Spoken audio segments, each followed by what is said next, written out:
Oh, there we are, everyone. The Brentford warm down's behind us, but we don't care about them. What we care about is Newcastle United back to winning ways, back here at St James's Park. If you've seen us on the social media pages, we showed the brilliant display in the Gallagher, in the Leazers before the game. Eddie Howe, history made, was displayed here at St James's Park. And obviously in the Leazer stand here, we had the gold flags, we had the trophy displayed with the trefoil logo. It was absolutely sensational, and it was a great night at St James's Park that resulted in the Toon getting all 3 points, which is all that really mattered, to be honest, because after the euphoria of the Carabao Cup win, the first domestic trophy in 7 years, we just wanted to come here and make sure we got the 3 points. I mean, it feels like ages since we even played a match, to be honest. I mean, played here at St James's Park.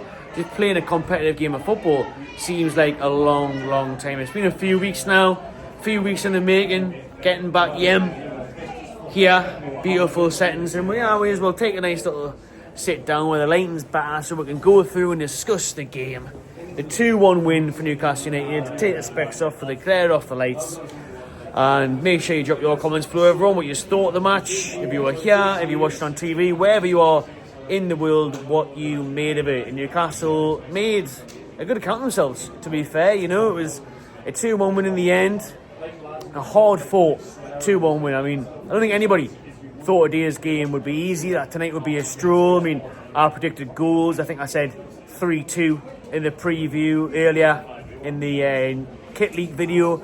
I said 3-2 across our Instagram pages, and that I predicted a 3-2 win. You know, I thought it was going to be exciting, I thought it would be good, I thought it would be close, and it was that, with maybe a bit less excitement than we anticipated, to be fair. It wasn't as great or as gung-ho as we might have imagined, but the most important thing is we got the 3 points, we got the win, 2-1 Newcastle, and we are now 5th in the league and 1 point off Manchester City in 4th, and it doesn't even matter about 4th, to be honest with you, because 5th place will get UEFA Champions League this season. So as it stands, with 9 games to go, albeit a long 9 games to go, don't get us wrong, it's going to be a tough, battling, long couple of months ahead.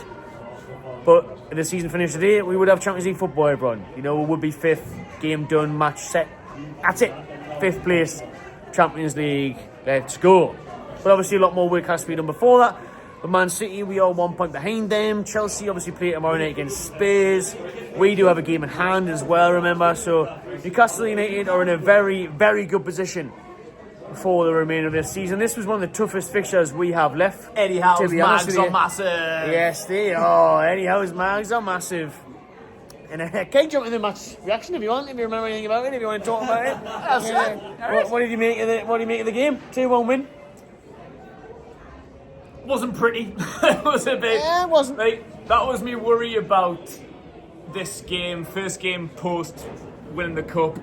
It was either going to be an absolute smasher, like so high off winning the cup. It could have been like an absolute whitewash, or we were going to get beat because we were too hungover. I didn't really feel like there was going to be an in-between, but to be fair, it was a bit of an in-between. It was an in-between, wasn't it? It was a tough game, wasn't it? Like, and there was a couple of penalty decisions. They obviously got one. They had another shout or two. We had a shout or two. They were scoring offside. We scored offside just before we scored the first one, yeah. Which was a bit dubious, I think, to be fair. Like, we watched the replay.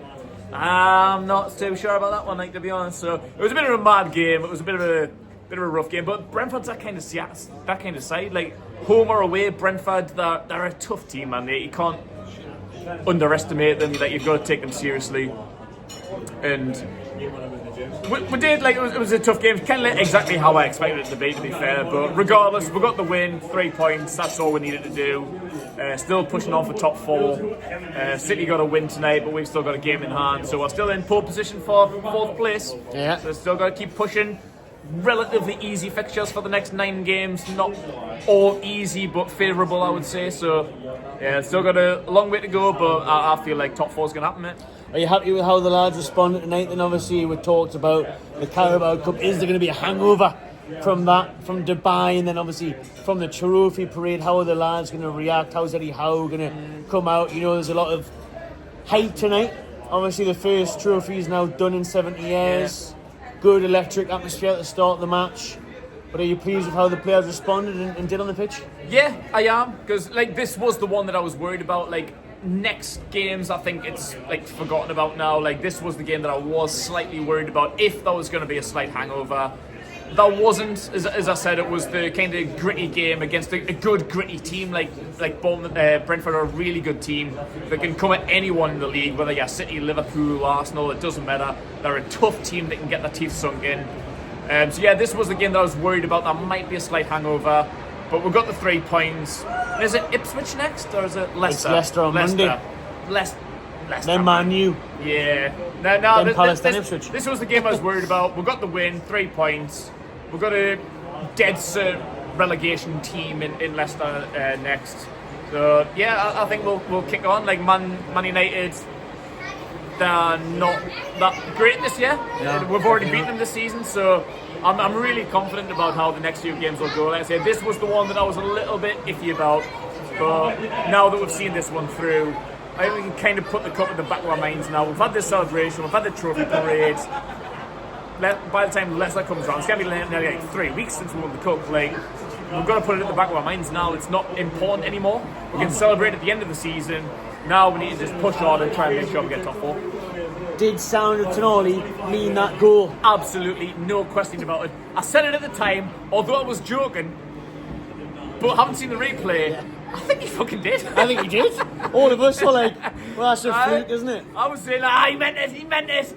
I was absolutely taking the piss, but you actually might have meant it. Well, when you look at the back, and there's not many people in the box, and he kind of hits it with the outside of his laces, it does actually look like he means it. He means it, aye. The genius that he is, does, Sandro, the genius that he is, and he loves playing Brentford at St. Stephen's Park. He did the business here in the quarterfinals of the Carabao Cup, and he does it again in the Premier League. Honestly, you look at that and you think he's spotted flecking off his lane there, and he's went for it. Yeah, seems that way, doesn't it? What a strike!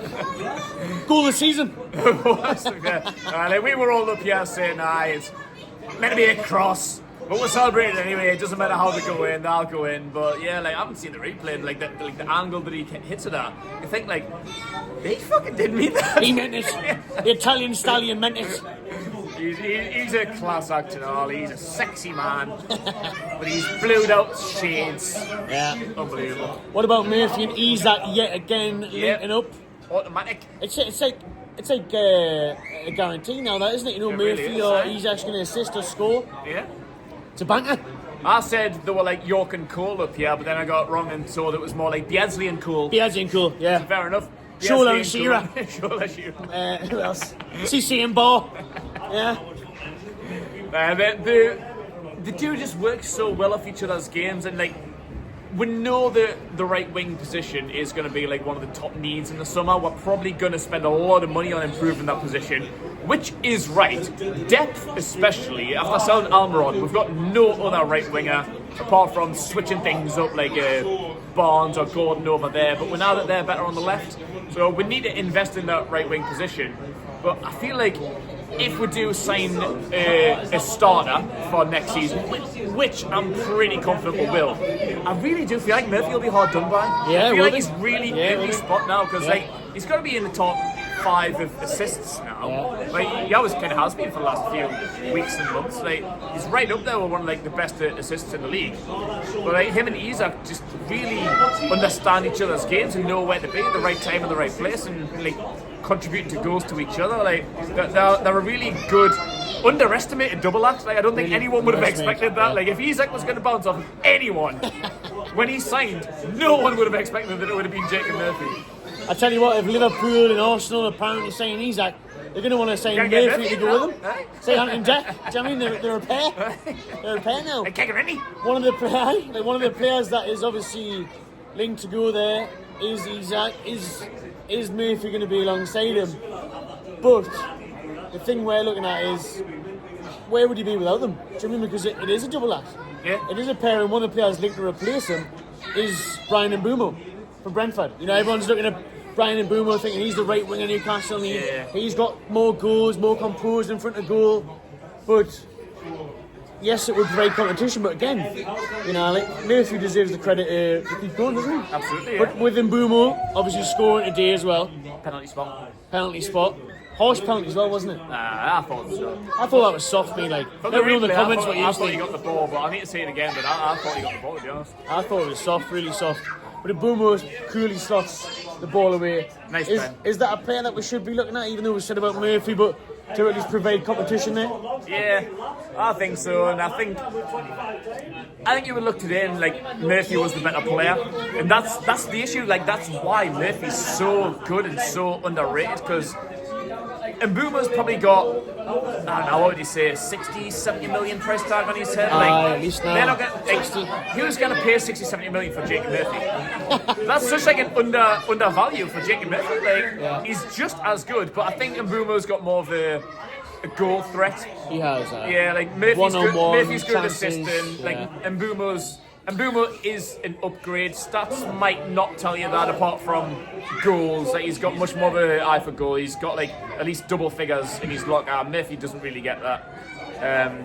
So today wouldn't tell you that he's an upgrade, but he is. He is. I think it depends on the transfer fee. If Brentford's going to hold out for like loads and loads, like if they're not going to budge off of 70 million at a minimum, I think that's maybe better out there, to be honest. That we could look about like Bakayoko.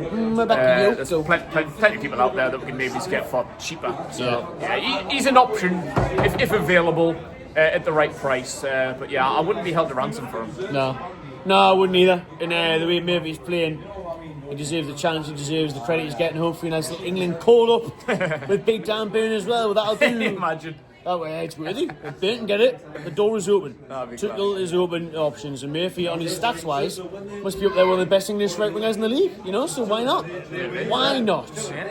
But everyone, let us know your thoughts about a nice 2-1 win at home to Brentford that sees Newcastle going to 5th place and into those Champions League positions once more.